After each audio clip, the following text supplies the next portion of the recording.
Bismillahirrahmanirrahim. Assalamualaikum warahmatullahi wabarakatuh. Anak-anak, pada kesempatan kali ini kita akan belajar tema 3A, tema 3 mengenai pertumbuhan hidup hewan. Sebelumnya kita akan membedakan terlebih dahulu antara perkembangan dan perkembangbiakan. Perkembangan adalah perubahan kemampuan, kecakapan, keahlian, serta kematangan organ-organ fisik hewan.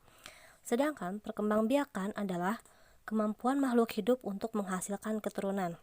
Sudah jelas ya perbedaan antara perkembangan dan perkembangbiakan? Selanjutnya mari kita lihat gambar di bawah ini. Perkembangbiakan hewan terbagi menjadi 3 cara, yaitu 1. Bertelur atau kita kenal dengan nama ovivor, di mana telur tumbuh di dalam tubuh induknya dan makan secara langsung dari cadangan makanan di dalam telurnya. Contohnya adalah ayam. Ayam adalah hewan dengan tubuh yang berbulu, memiliki 2 kaki, memiliki paruh untuk mematuk makanan, bernapas dengan paru-paru, berkembang biak dengan cara bertelur, dan membutuhkan makan, minum, serta kandangnya atau tempat tinggal. Mari kita lihat pertumbuhan hidup ayam. Ayam bermula dari telur, kemudian menetas menjadi anak ayam. Anak ayam belum bisa berdiri tegak, dan kemudian beberapa waktu kemudian anak ayam tumbuh dan dapat berdiri dengan kedua kakinya. Tubuhnya semakin bertambah berat, besar, dan tinggi.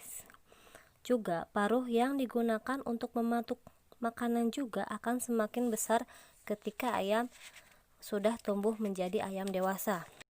Contoh hewan yang selanjutnya yang berkembang biak dengan cara bertelur atau ovivor adalah ikan. Ikan adalah hewan yang hidup di air, sehingga ciri khasnya adalah ikan bernafas dengan insang.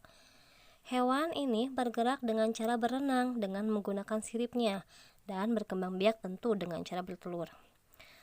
Adapun fase perkembangan hidup ikan bermula dari telur, lalu telurnya menetas menjadi larva, lalu menjadi ikan kecil, dan pertumbuhannya semakin tumbuh menjadi ikan dewasa yang lebih besar badannya.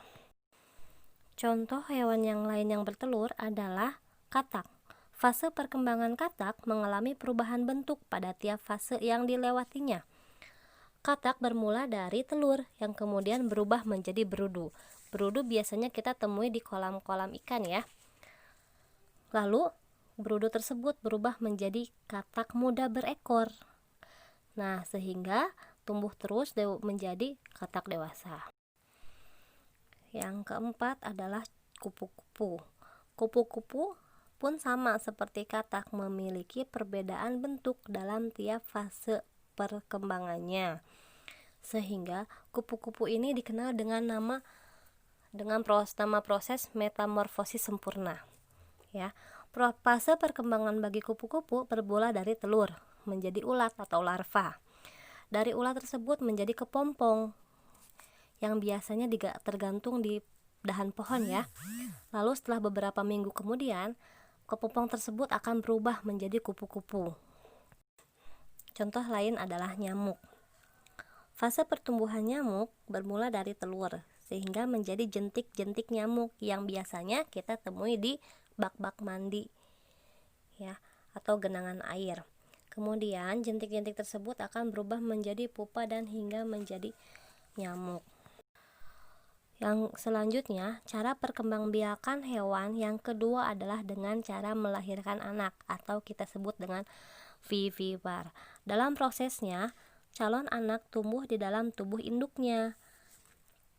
Lalu dia mendapatkan makanannya secara langsung dari tubuh induk betinanya.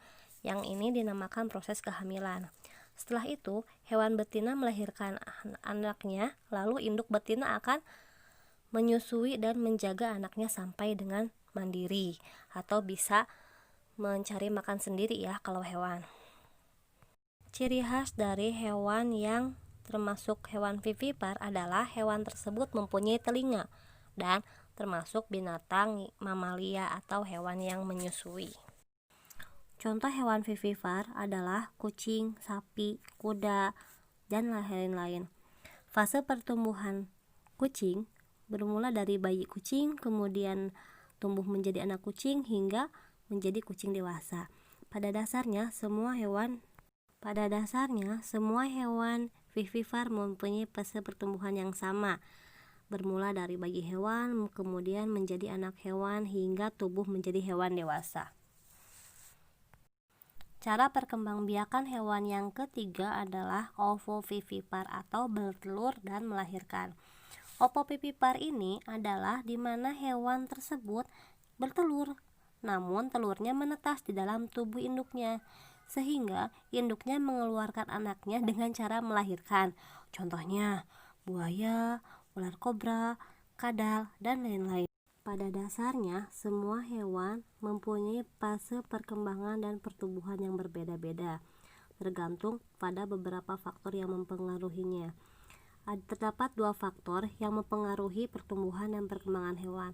Yang pertama, faktor internal atau yang berasal dalam diri tubuh hewan itu sendiri. Contohnya, faktor genetik atau keturunan dari induknya dan hormon dalam diri hewan itu sendiri. Yang kedua adalah faktor eksternal yang terdapat pada luar tubuh hewan seperti makanan, minuman, aktivitas tubuhnya, suhu udara, oksigen, serta sinar matahari yang diterimanya. Untuk selanjutnya ada beberapa soal yang harus diisi di dalam buku paket. Silakan perhatikan halaman berikut ini ya. Mungkin cukup sekian dari Ibu. Sampai ketemu di lain kesempatan. Wassalamualaikum warahmatullahi wabarakatuh.